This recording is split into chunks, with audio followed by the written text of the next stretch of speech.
What is up, guys? Welcome back to the Crew 2, and in this video I'm going to take a look at the long-awaited McLaren 765LT. I would say many players have been waiting for this car for multiple seasons now. I'm really happy to see this thing in the game, so it's obviously going to be like an upgraded 720S, which I'm sure you guys could probably see the similarities there, but one of the other favorite McLarens in this game is probably going to be the Senna. Not the Sienna though, that's going to be a Toyota. Can you guys imagine having something like that in the Crew 2? But I would say this is probably going to be one of the best overall McLarens in the entire game at the moment. I have noticed the handling on the Senna is honestly pretty incredible. So one of my biggest concerns with the 765 though was the fact that is this car going to be able to compete with it? I have been going over a lot of races with this car to really test this thing out just a little bit. I'm not going to lie, guys, I'm honestly not that impressed with the vehicle at the moment. I'll get more into that when I actually do the race here in a second after the top speed test, but I have been testing out the car a little bit. I would say it's probably not going to be the fastest thing out there, at least in the hypercar category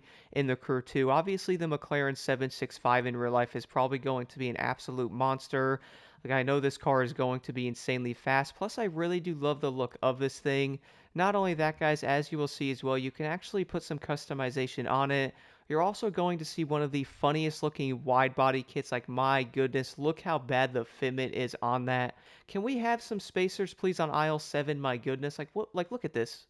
What in the world is that, my dude? Like, can we please have some fixes on that, guys, to make the fitment just a little bit better? I really do feel like GTA is a little bit ahead of the curve on that. But moving over to the next thing, though, is going to be the rims. So these are the regular rims you guys can put on pretty much every vehicle that everybody probably hates because even to this day, we still cannot color the rims. But here's the rims I have on the vehicle. When you guys do buy this vehicle, which by the way is going to be around $1.2 million, at least that's what it was for me, I would say without the season pass discount, it might be like 1.3. I'm not 100% sure, but you guys can pick your rims when you guys do buy this vehicle, so at least it does give you an option. I really do think all the rims look really nice on this car. We'll also have some caliper colors. We'll have some mirrors you can throw on the vehicle. We will also have a side skirt, which basically gets rid of the carbon fiber, which for me, I kind of dig the carbon fiber with how the 765, like the yellow LT on there, looks pretty awesome as well. So moving over to the rear fender now, you guys will once again see the fitment on this one isn't as bad as the front, but my goodness, I think this car would look absolutely insane with the right fitment. I feel like a lot of players are probably not going to do a wide body kit on this vehicle. I just don't think that looks all that great, and the front fender honestly is looking pretty terrible. But moving over to the rear wings now, so you guys will see with the second wing, you will see the hood scoop on there plus the carbon fiber wing. The wing after that, though, it's basically adds another one on the back. I really don't like how that looks personally. I think adding an extra wing is kind of defeating the purpose of the actual wing on the car that does pop up, by the way. Can't even get that right on Need for Speed Unbound. But moving over to the next wing is basically going to be fully carbon fiber on pretty much everything back there. So I guess it really does depend what you guys want to put on the vehicle here on the back, though. We will have 15 other bumpers you can actually throw on the back of this vehicle, so it's really going to come down to what setup you guys actually want to go after.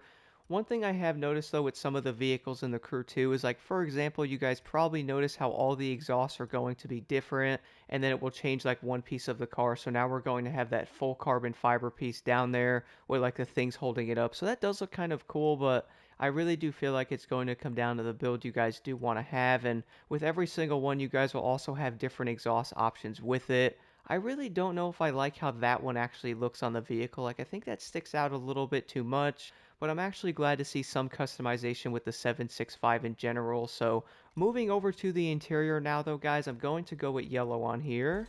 I will go all the way over to the right, so I have like the yellow lining going around it.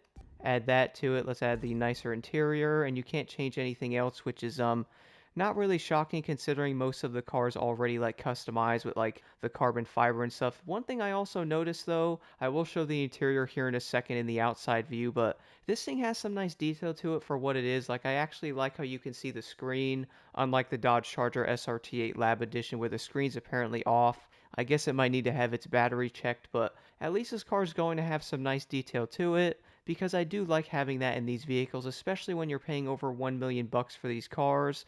Overall, I do have to give credit to Ubisoft though on the interiors because I really do love the detail of it. I feel like a lot of players will also be looking for this stuff as well. So that will basically do it, guys, for the customization of the 765LT. I'm sure you probably noticed I didn't really do much to it because I kind of like how this car looks with its base. I love the carbon fiber. I really do love how it's designed, basically how it is. I'm sure some of the stuff might look pretty good on it, but I do think a lot of players are probably not going to be big fans of that wide body kit. But nonetheless, though, let's go take an outside look of this vehicle right now. Then I also want to do a quick top speed test. So now moving over to the outside view of the 765LT, I really don't know why I like bright blue colors like this, but seeing the sun hit this car in the game, this thing really does look nice like this. Then again, I would also say the 765 would most likely look good in any color, but I really do love the detail of that carbon fiber, guys. I just think this car is really nice. I have seen a few of these in real life as well, and this car is honestly a work of art, but let's take a listen to that engine.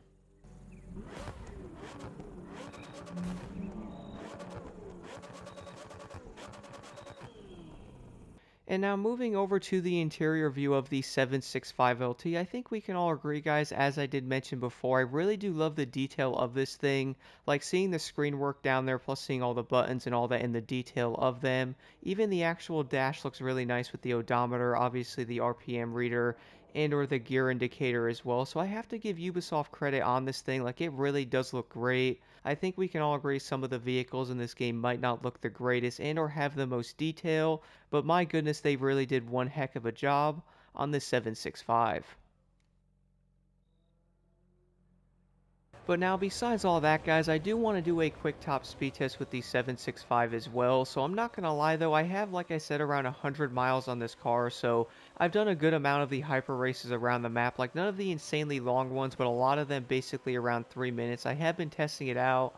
One thing I do have to admit is I don't think this car is going to be the fastest thing out there overall. I really feel like you can't actually compare this car to the Bugatti Supersport 300 at all. Mainly in the Crew 2 because of how fast that car is going to be. So it's definitely going to destroy this thing.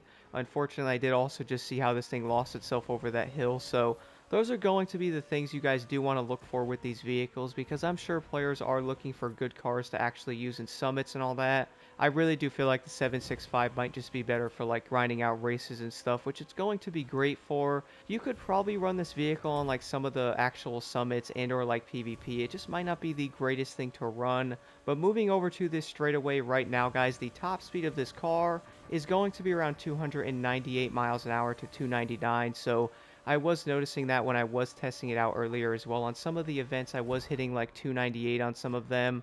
It's obviously not going to be the fastest car in the hypercar category, guys, but I would say this thing's going to be pretty dang good for like basically racing around and stuff. It won't be able to keep up with many of the Bugattis and or some of the other cars like the Porsche 918 Silvery Edition.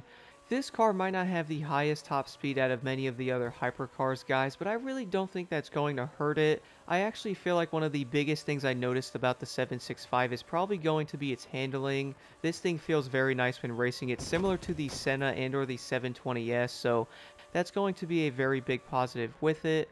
And now jumping into one of the hypercar races with the 765, so one thing I do have to admit, guys, as I did mention earlier, I'm honestly not insanely impressed with this vehicle at the moment. I'm not saying the 765 is going to be like a really bad car or anything, I just do feel like the overall speed on it is definitely not going to be the fastest thing out there. Now, if you guys were to slipstream and stuff like that, I'm sure this car is going to be very fast, but if you are racing solo, I just feel like the 765 is not going to be your like number one choice on a lot of the events, especially if you guys are doing summits and stuff like that. There is most likely a reason why the McLaren Senna is still so dang good in this class. Like, I would even go as far as saying it's probably going to be the best overall McLaren in the hypercar category at the moment. Like, the Senna's that good. I really haven't used the 720S all that much, but that car is also kind of decent. I think the handling on the McLarens is going to be their biggest positive.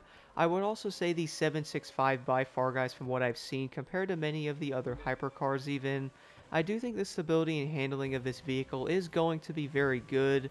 You guys did also see when I was going over that hill when I was doing the top speed run though, that this thing actually did spin out pretty bad going over that hill. So What's kind of funny, guys, is sure the 300 Super Sport's going to be insanely fast, and yeah, you can lower the gearbox on that car to make it even better, but to be honest, I would say on like these smaller events and stuff and or these smaller track type of races, I really do feel like something like the 765, the 720, and definitely the McLaren Senna can probably compete with that car pretty easily on many of those smaller events.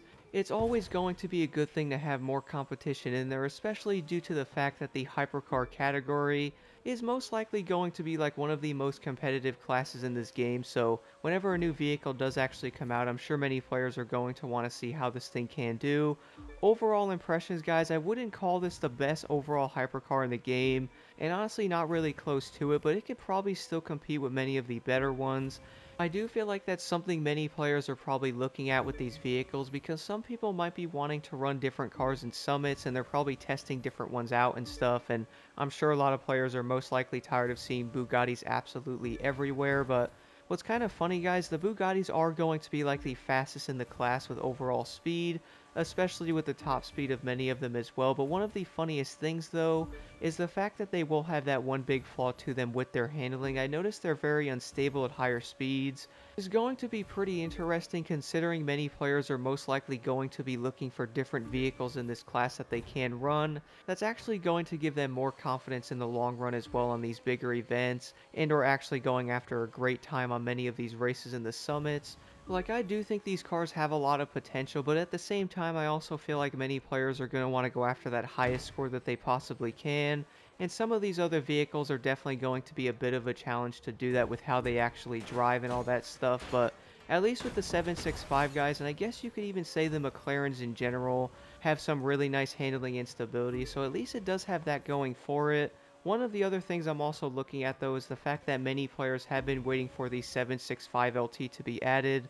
I'm actually really happy to see this vehicle in the game, and I have a feeling it was going to be coming, especially after seeing the 720S as well. So at least, guys, we're getting some dope cars in the game that many players have been asking for. I would say if one more Bugatti is going to be added, a lot of players might end up flipping a table. I feel like a lot of those are going to be kind of insane. We have like 14 Bugattis in the game at the moment, so maybe we could see something insane in the future, guys. Like, maybe can we get like a McLaren F1 variant in like a Summit or something? One of the cars we really haven't seen touched in a long time, or pretty much any changes to it. I honestly think that would be pretty awesome to see, or even like one of the cars we really haven't seen upgraded, like maybe even something like a 720S or something, or like even the Senna upgrade in the Summit would be pretty insane, but who knows what they're going to do in the future. But I do think there's a lot of potential to build off some of these vehicles, make them look absolutely insane. Like, can we please get the fenders fixed on the 765? My goodness, those wide body fenders look pretty awful on this vehicle. So if they were to actually add that thing into a Summit with that wide body kit and not actually widen out the tires, it would probably look kind of hilarious in a way because it really wouldn't look that good. I actually feel like some of the wide body kits in this game can definitely be worked on just a little bit.